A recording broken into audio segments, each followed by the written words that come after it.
Fala, meus amigos, notícias do São Paulo. Vamos conversar um pouquinho hoje sobre o São Paulo, que se prepara essa semana para dois jogos importantes. Santos, quarta-feira, na Vila Belmiro, e sábado, jogar com Primavera. Será que deve ser uma extrema preocupação o jogo do São Paulo com Primavera no sábado? Vamos conversar um pouquinho sobre isso. Mas antes, eu peço que você curta esse vídeo, inscreva-se no nosso canal e, acima de tudo, o mais importante, na verdade, é você interagir. Coloque aqui nos comentários o nosso tema de hoje, sobre o que vamos conversar. Qual foi o principal motivo das duas vitórias do São Paulo contra o Flamengo e contra o Santos? A verdade é que o São Paulo conseguiu duas excelentes vitórias, mas, na sua opinião, quais foram os principais motivos? Vamos começar aqui com uma análise, levando em consideração o pilar do time do São Paulo atualmente, ver se você concorda comigo. O meio de campo do São Paulo é o que tem feito com que o time tenha uma estrutura de jogo. Para você ganhar um jogo, não necessariamente precisa estar organizado. Haja vista o ano anterior do São Paulo, 2025. O time não estava tão organizado.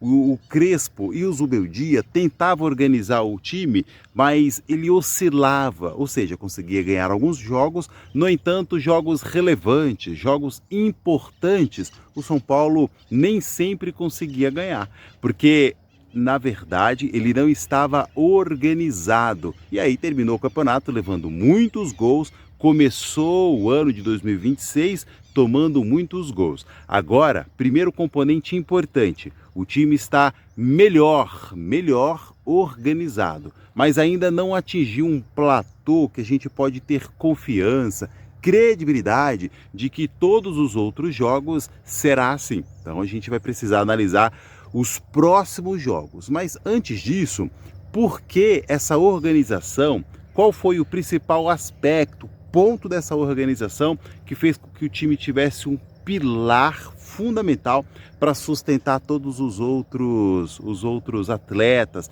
suas posições, os pontas, laterais, atacantes, os zagueiros deixaram de tomar gol aí, pelo menos nesses dois jogos, inclusive muito importante do São Paulo.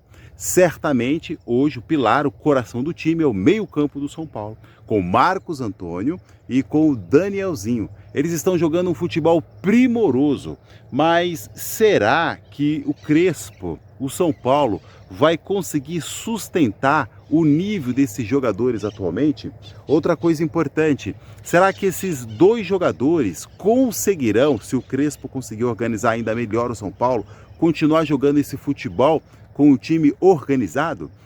Na verdade, jogadores, quando eles são um pouco acima da média, e eles não são muito acima da média, eles são um pouco acima da média, nem sempre eles conseguem se destacar com o time organizado.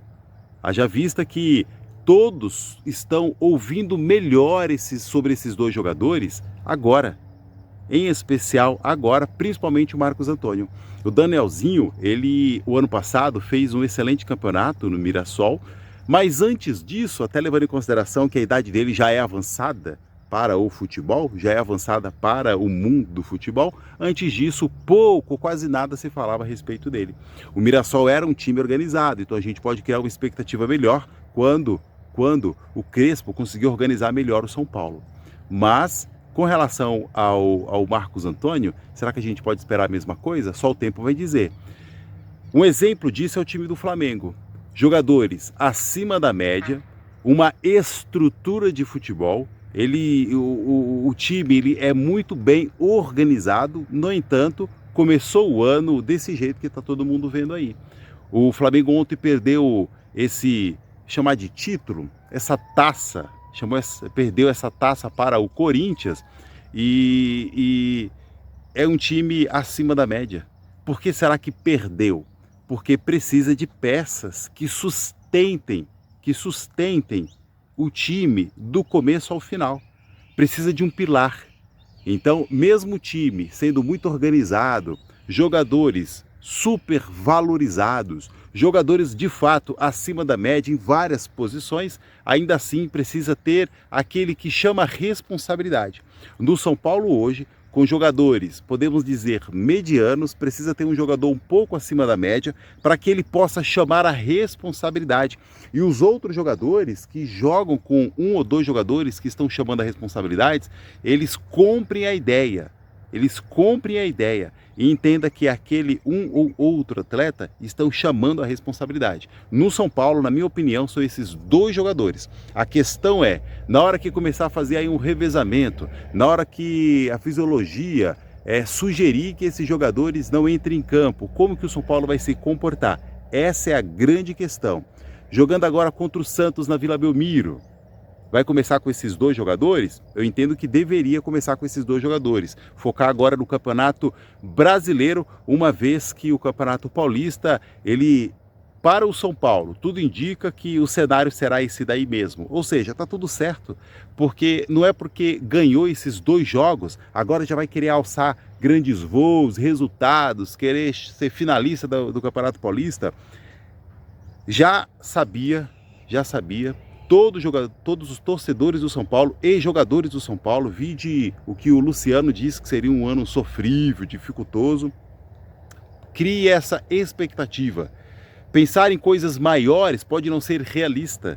E conforme o São Paulo vai ganhando jogos importantes, como foram esses dois últimos resultados, aí você consegue ter uma expectativa melhor do que se você acreditasse verdadeiramente que o São Paulo fosse descantar agora mesmo assim, fosse jogar um bom futebol, do nada pode-se dizer, porque não estava jogando esse futebol. É melhor alçar voos menores, criar uma expectativa menor, daí quando fizer um resultado como foi o caso, o jogo contra o Santos e contra o Flamengo, aí você consegue curtir até melhor o resultado. Coloque aqui nos comentários quem você acha que é o principal pilar do São Paulo. Qual é o setor do campo que é o principal pilar do São Paulo? Acredito verdadeiramente hoje que seja o meio de campo. E agora a gente vai criar uma expectativa para que a zaga não tome gols como estava tomando e criar uma expectativa para que o ataque do São Paulo possa funcionar um pouco melhor do que ele já vem funcionando. O Tapia fez alguns gols importantes. Hoje, o que o São Paulo tem é esse atleta como jogador. Então, não adianta criar uma expectativa pensando em um jogador que hoje não existe no São Paulo. E o retorno do Caleri, e o retorno do Lucas, criar uma expectativa para que eles possam ir melhorando gradualmente. E a gente espera que em algum momento daqui para frente eles consigam fazer um jogo exemplar para criar um pouquinho mais de expectativa, não muita expectativa, um pouquinho mais de expectativa, ou seja, aos poucos, passo a passo. Daí a gente vai ver o que o São Paulo está desenhando para essa temporada de 2026, onde a grande maioria dos torcedores, inclusive os jogadores, já sabia que seria tenebrosa. O que a gente pode esperar agora para esse ano? Será que mudou a expectativa? Vamos aguardar aí os próximos jogos. A verdade é que deve ser passo a passo. E claro, que a diretoria acerte os salários dos jogadores. Funcionário precisa receber pelo que trabalha. O trabalhador precisa receber, o empresário precisa pagar.